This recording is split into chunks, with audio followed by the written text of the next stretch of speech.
बद्री के साथ भी और जोशीमठ बचाओ संघर्ष समिति के हमारे तमाम योद्धा जो लगातार इस आपदा की घड़ी में हम सब के साथ एक फ्रंट वॉरियर के रूप में इस लड़ाई को लड़ने का काम कर रहे हैं। हमारे क्षेत्र के लोकप्रिय विधायक भाई राजेंद्र भंडारी जी, हमारे आर्य जी और तमाम यहाँ पर मौजूद माताओं बहनों का मैं धन्यवाद देना चाहता हूँ कि आप लोग लगातार अपनी इस आवाज को बुलंद करने का काम कर रहे हैं और जो मांग है उसको रखने का काम कर रहे हैं। साथियों, ये काफी दुर्भाग्यपूर्ण है कि इस देश ही नहीं विश्व में जो हमारी सांस्कृतिक धरोहर है उसकी रक्षा करने वाली और मैं कहूंगा कि उसकी अगुवाई करने वाली हमारी धर्म भूमि कर्म भूमि जोशीमठ को आज कुछ लोगों ने मिलकर बेचने का ये जो काम किया है, ये इतिहास में याद किया जाएगा। इतिहास इस बात को याद रखेगा कि कैसे हिंदू धर्म और हिंदुस्तान सनातन धर्म और सनातन संस्कृति की रक्षा करने वाली बात को करने वाले लोग एक पौराणिक शहर को खत्म करना चाहते हैं। हम लोग लगातार इस मांग को कर रहे हैं कि जोशीमठ को बचाया जाए, जोशीमठ बचाओ, लेकिन सरकार कह रही है कि एनटीपीसी बचाओ। सरकार का ध्यान सिर्फ इस बात पे है कि किस तरह से एनटीपीसी के इस प्रोजेक्ट को बचाया जाए और सरकार की जो आमदनी होनी चाहिए उसको बचाया जाए। उनका कोई ध्यान नहीं है आपकी इस समस्या के ऊपर। हमारे घर टूट रहे हैं, हमारे जो मकान हैं उनकी बहुत बदतर स्थिति इसमें मैं देख के आ रहा हूँ। हमारे व्यवसायिक जो भवन है वो भी जीर्ण सी अवस्था में सामने आ रहे हैं। लेकिन इन सब पीड़ाओं के बीच जब सरकार के सामने संघर्ष समिति ये मांग रखते आ रही है कि उन पीड़ितों को आपदा के दौरान जो लोग अपना घर खो चुके हैं या खोने जा रहे हैं उन लोगों के संरक्षण की बात की जा रही है, लेकिन सरकार का केवल एक सूत्रीय प्रोग्राम है। और आप सब लोगों को पता चल चुका होगा कि कल जिस तरह से सरकार ने तमाम अपनी एजेंसियों को कह दिया है कि किसी भी तरह से जोशीमठ की स्थिति से आप तब तक अवगत नहीं कराएंगे जब तक हम न कह दें। इसका मतलब साफ है कि सरकार का एक सूत्रीय प्रोग्राम है और सरकार का ध्यान सिर्फ इस और है कि किस तरह से एनटीपीसी के प्रोजेक्ट को बचाया जाए। लेकिन अगर सरकार हटी है तो हम भी पहाड़ी हैं और हम भी हटी हैं। सरकार एनटीपीसी को बचाने की बात करेगी तो हम भी जोशीमठ को बचाने की बात के साथ साथ एनटीपीसी को हटाने और एनटीपीसी को भगाने की जो बात है उसको मजबूती के साथ आगे उठाते आएंगे। जोशीमठ के बाद हमारे जो अतुल सती जी हैं वो लंबे अरसे से मुझे जहां भी मिलते थे वो हमेशा यही बात कहते थे कि नमन जोशीमठ की जो स्थिति है वो लगातार बिगड़ती जा रही है। इस और हम सबको मिलकर ध्यान देना चाहिए। लेकिन इसे दुर्भाग्यपूर्ण ही कहा जा सकता है कि जिस तरह से इस समय वर्तमान की स्थिति है ये काफी विचारणीय है और हम लोगों को पलायन के ऊपर मजबूर किया जा रहा है और विस्थापन की एक ऐसी नीति हमारे ऊपर थोपी जा रही है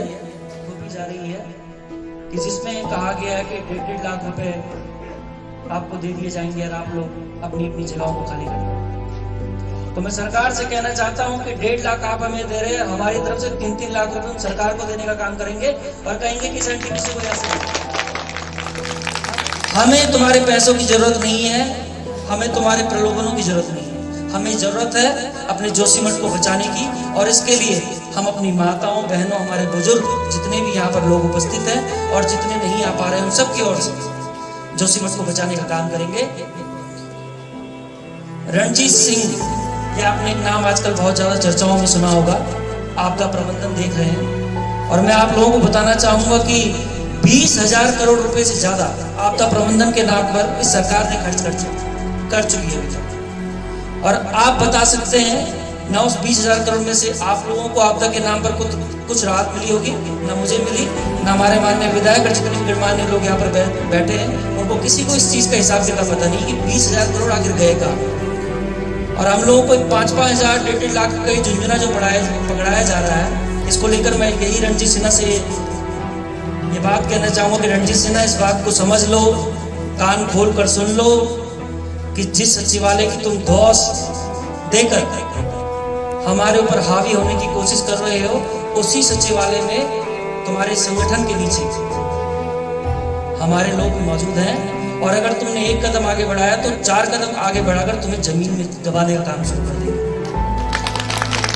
आपदा प्रबंधन के नाम पर 20,000 करोड़ रुपए बढ़ गए, बताइए उसका एहसास बताने को तैयार नहीं। जिलाधिकारी को यहाँ पर मौजूद होना चाहिए था, लेकिन जिलाधिकारी यहाँ पर मौजूद नहीं, उप जिलाधिकारी यहाँ पर मौजूद नहीं। आखिर है कहाँ ये लोग? अगर हम लोग वार्ता करना चाहें तो हम वार्ता करेंगे किससे? और जिस तरह से मैं टिहरी को इन लोगों ने डुबाने का काम किया, जोशीमठ को भी खत्म करने का काम सुनियोजित तरीके से किया जा रहा है। बताइए, अगर आज हमें यहाँ पर वार्ता करनी होगी तो कौन सा एक ऐसा अधिकारी है कि हम उससे वार्ता कर सके?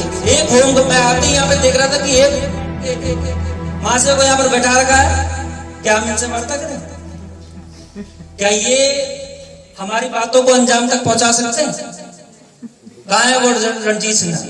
आप यहीं से नीचे देखेंगे तो भाजपा वाले इस पूरे प्रोग्राम को हाईजैक करने की तैयारी कर रहे हैं। तमाम नेतागण आ रहे हैं, लेकिन यहाँ पे कोई नहीं आएगा। और आने का कारण केवल एक है कि वो लोग, ये एक ऐसी नस्ल है जिसने, जब ये राष्ट्र की आजादी की लड़ाई को लड़ा जा रहा तो ये बैकफुट में थे, ये आगे नहीं आए। इन्हें पता था कि इनका आगे आना और इनकी जो सुनियोजित चाल है, ये जिस तरह से हम लोगों को मंदिर और मस्जिद के जाल में फंसाकर बांटना चाहते हैं, उसी रणनीति के तहत यहाँ पे कोई सामने नहीं आएगा, क्योंकि इन लोगों के अंदर सामना करने की हिम्मत नहीं होगी। ये पीछे से वार करेंगे, कहेंगे कि वो कांग्रेसी है, वो फलाना है, वो ये है, लेकिन ये कोई नहीं कहेगा कि ये जोशीमठ के लोग हैं और ये जोशीमठ को बचाने की बात कर रहे हैं। उनमें से कोई इस बात को नहीं कहेगा। आपके क्षेत्र के महेंद्र भट्ट अपनी बयानबाजियों को लेकर काफी मशहूर है, लेकिन आज जब बयानबाजी छोड़कर उनको धरातल पर यहाँ मौजूद होना चाहिए था, उपस्थित होना चाहिए था, वो यहाँ रहेंगे नहीं। वो अपने नेताओं का स्वागत करने के लिए एयरपोर्ट में जरूर आपको दिखाई देंगे, लेकिन आप सबकी पीड़ा को सुनने और समझने का काम वो लोग नहीं करेंगे। क्यों? क्योंकि ये सब एक पूरे तंत्र की तरह एनटीपीसी। तो सोचिए, सरकार को खरीदने का कितना लोग देखते हैं। तो मैं इस यही कहना चाहता हूँ, क्योंकि जोशीमठ से मेरा पुराना नाता रहा है, जोशीमठ मेरा ननिहाल है, मेरा बचपन यहाँ गुजरा है। नीचे नरसिंह मंदिर से लेकर ऊपर आर्मी कैंप, सुनील से लेकर गांधी का जो गांधीनगर का हमारा जो क्षेत्र है, और सिंधारा से लेकर ये तमाम जो तहसील का जो क्षेत्र है, यहाँ पर मेरा बचपन गुजरा है। मैं यहाँ पर मौजूद रहा हूँ और मैं आप सबको ये आश्वासन देना चाहता हूँ कि अगर आप एक कदम आगे बढ़ाएंगे, 2 कदम आगे बढ़ाने का काम हम लोग करेंगे। और पूरे प्रदेश के तमाम आंदोलनकारी हम जितने भी लोग हैं, वो सब आप लोगों के साथ खड़े हैं, कंधे से कंधा मिलाकर आगे रहेंगे। और जब जब आप लोगों को हमारी जरूरत पड़ेगी, हम यहाँ पर मौजूद रहेंगे। और सरकार नहीं, प्रशासन नहीं, हमारी जोशीमठ बचाओ संघर्ष समिति जो हमें आदेश देगी, हमारी माताएं जो हमें आदेश देंगी, और यहाँ पर बैठे तमाम बुजुर्ग और आप लोग जितने भी हमारे सम्मानित साथी, आप लोग जो हमें हुक्म देंगे, हम उसे मानने का काम करेंगे, उस आज्ञा का पालन करने का काम करेंगे। इन्हीं शब्दों के साथ मैं यही कहना चाहता हूँ कि बद्री विशाल की इस धरती को बचाने के लिए हम सबको एकजुट होना होगा और इसी एकजुटता के साथ आगे लड़ना होगा। भारत जय उत्तराखंड, जय श्री